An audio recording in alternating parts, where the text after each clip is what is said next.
You think you've got it tough? Imagine your stress response is purring.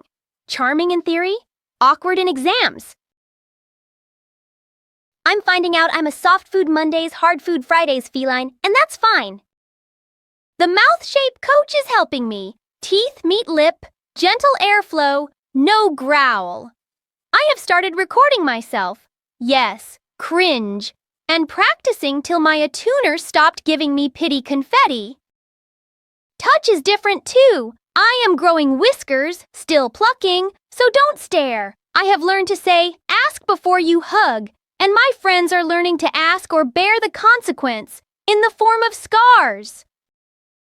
My goal isn't to sound like before me, it is to communicate as me now, clearly and with fewer accidental hisses. Now I still purr, but on purpose. Every day is a tiny win.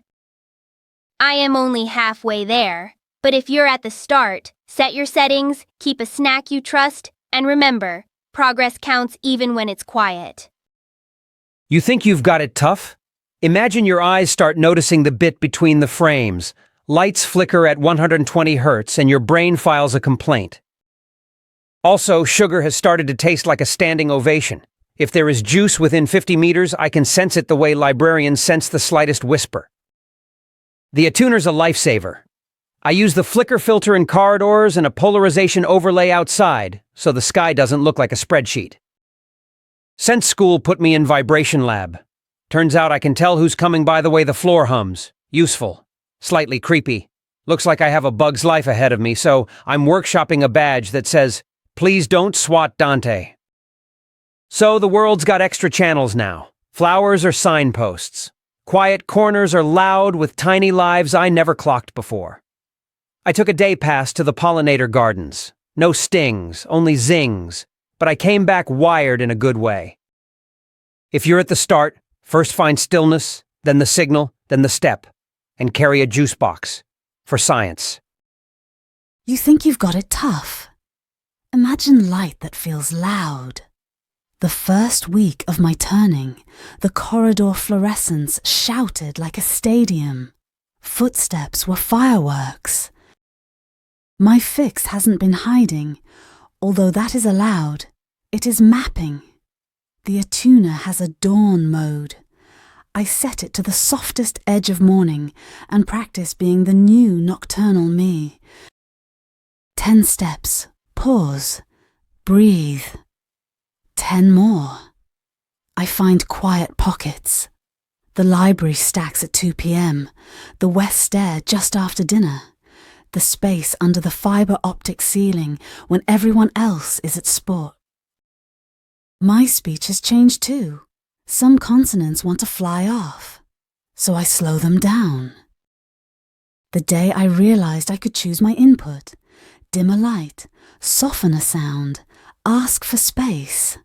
That was the reward, not superpowers, settings. Now I can hear a joke forming in my friends' lungs before they laugh, and it's lovely. If you need quiet, say so. I'll be the quiet you can borrow. You think you've got it tough? I transitioned before anyone even knew about transitioning. Imagine waking up and your head has, opinions. Mine wanted water, silence, and cucumbers. Overnight, chewing felt like a gym session, balance had to renegotiate terms, and the mirror introduced me to a jawline that could anchor a small boat. During the first few days, everything was too much. The lights, the hall, other people's breaths. Then Nurse Ninebot said, "Find one easy thing." Mine was breathing, in for 4, out for 6. I learned the trick of quiet, not the world going silent, but me choosing what not to listen to. They opened up the portal room, offering an ocean day pass. Terrifying. I went anyway. Came back damp, not heroic, just centered, rewarding. Yes. Because I found out I hadn't turned into someone else, I learned how to be me with new settings. If you're at the start, borrow this. Noise is a sea. Learn the tides, and take a friend. I'll volunteer. I'm very buoyant.